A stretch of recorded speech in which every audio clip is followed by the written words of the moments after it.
그런데 충격을 받게 되면 가운데 있는 삼각형 한쪽으로 밀리면서 한쪽으로 쏠리게 되죠. 코 재수술하는 상당히 큰 원인 중에 하나가 휘어 보이는 거거든요. 흰 코를 굉장히 오랫동안 갖고 계셨던 분들은요, 인중의 축이 한쪽으로 틀어져 있는 경우가 많아요.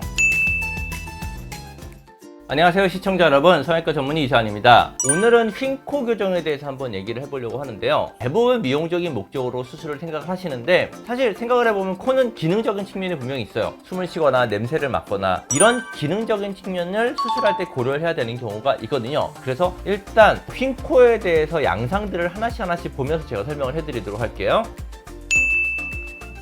일단 첫 번째 그림은 밑에서 봤었을 때 코끝이 한쪽으로 이렇게 휘어있는 경우예요. 사실 코끝만 휘어있는 경우는 별로 없고요. 중간에 뼈부터 살짝 휘면서 전체적으로 다 휘어있는 경우가 많아요. 대부분 어렸을 때 다쳤던 경우가 많아요. 코가 한쪽으로 휘는 이유는 뭐냐면 코뼈가 이렇게 올바르게 삼각형을 이루고 있어야 돼요. 그런데 충격을 받게 되면 가운데 있는 삼각형 한쪽으로 밀리면서 한쪽으로 쏠리게 되죠. 지금 그림처럼 코끝이 이쪽으로 돌아가 있는 모습이 나타난 거예요. 그럼 정점이 이쪽에 있겠죠? 그러면 여기와 위를 다 분리를 해서 똑바르게 만들고 가운데 기둥이 있는 것도 똑바르게 세워줘야 되는 거예요. 그래서 수술을 할 때는 비중격을 똑바로 만들어주고 그 다음에 코 옆에 있는 뼈를 절구를 해서 코뼈를 똑바르게 만드는 수술을 같이 해야 돼요. 이렇게 휘어있는 모습이 실제로 CT상에서는 어떻게 보이는지 제가 한번 보여드리도록 할게요. 자, CT를 보시면 요 가운데에 있는 부분이 비중격 연골이 있는 부분이에요. 이쪽이 오른쪽이거든요.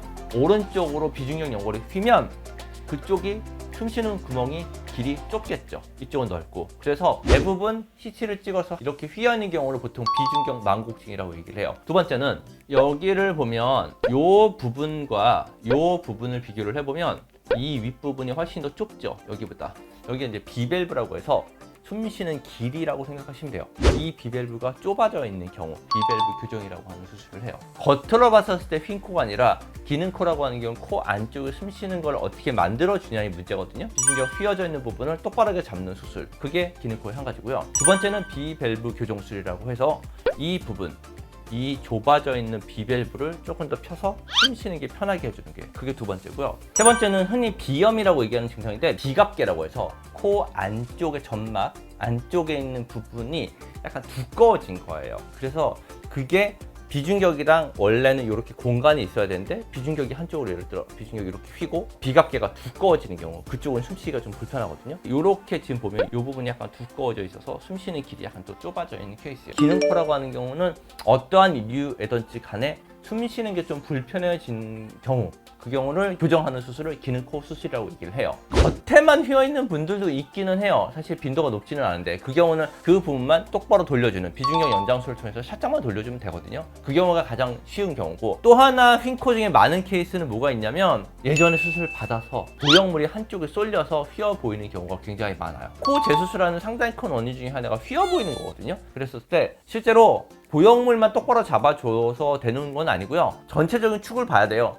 끝과 콧대의 축이 틀어져 있기 때문에 보형물이 틀어져 보이는 거기 때문에 콧끝을 똑바로 맞춰주고 그거에 맞춰서 콧대를 교정을 해야지 보형물로 인해서 휘어 보이는 게 훨씬 더 덜 휘게 돼요. 그래서 휜 코라고 내원을 하는 분들이 굉장히 많은데 실제로는 그 수술 방법들이 굉장히 다양해요. 그렇기 때문에 정확한 건 수술 상담을 받으면서 CT를 찍어보면서 안쪽에 구조적인 문제가 있는지를 반드시 확인을 하셔야 돼요. 이분은 재수술 케이스예요. 아까 얘기했었던 보형물이 똑바르게 있지 않고 한쪽으로 약간 치우쳐 있는 경우, 이래서 전체적으로 휘어 보이는 경우. 그런데 실제로 수술을 할 때 보면 코뼈 자체가 약간 휘어 있거나 아니면 코끝에 연골이 휘어 있는 경우가 많아요. 그런데 이 경우를 교정을 하지 않고 그냥 보형물만 넣은 거죠. 그런 경우는 본인 휘어 있는 축으로 그대로 자리를 잡기 때문에, 그래서 수술하고 나서 코가 휜 경우가 많아서 이 경우는 원래 갖고 있었던 휜 부분들을 다 교정을 해줘야지 훨씬 더 좋은 결과를 갖게 돼요.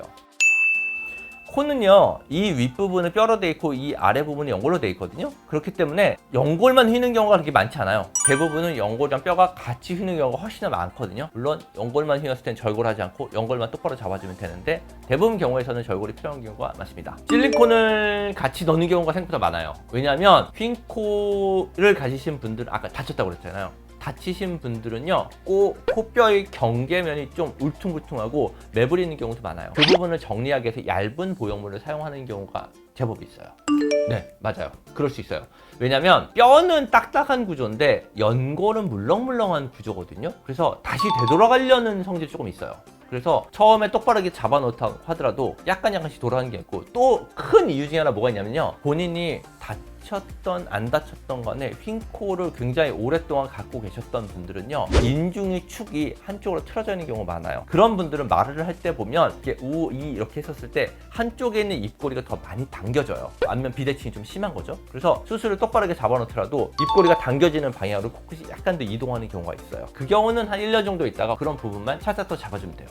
이건 보험사에다 문의하면 되는데, 대부분 기중경 망곡증이나 비밸브 교정술이나 비염 수술 같은 경우는 실비보험 적용이 되는 경우가 많아요. 근데 이거는 본인이 어떤 보험을 들었느냐에 따라, 보험 약관에 따라 차이가 있거든요. 만약에 본인이 이런 게 실비 적용을 받고 싶다고 하면, 일단 첫 번째는 CT를 찍어 보면서 진단명이 정확하게 맞아야 되는지를 보시고, 만약에 진단명이 맞다고 하면 본인이 받는 수술이 실비 적용이 되는지를 보험사에 문의를 하셔야 돼요. 보험사마다 약관이 다르서.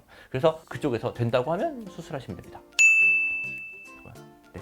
오늘 영상이 여러분께 많은 도움이 되셨으면 좋겠습니다. 시청해주셔서 감사합니다.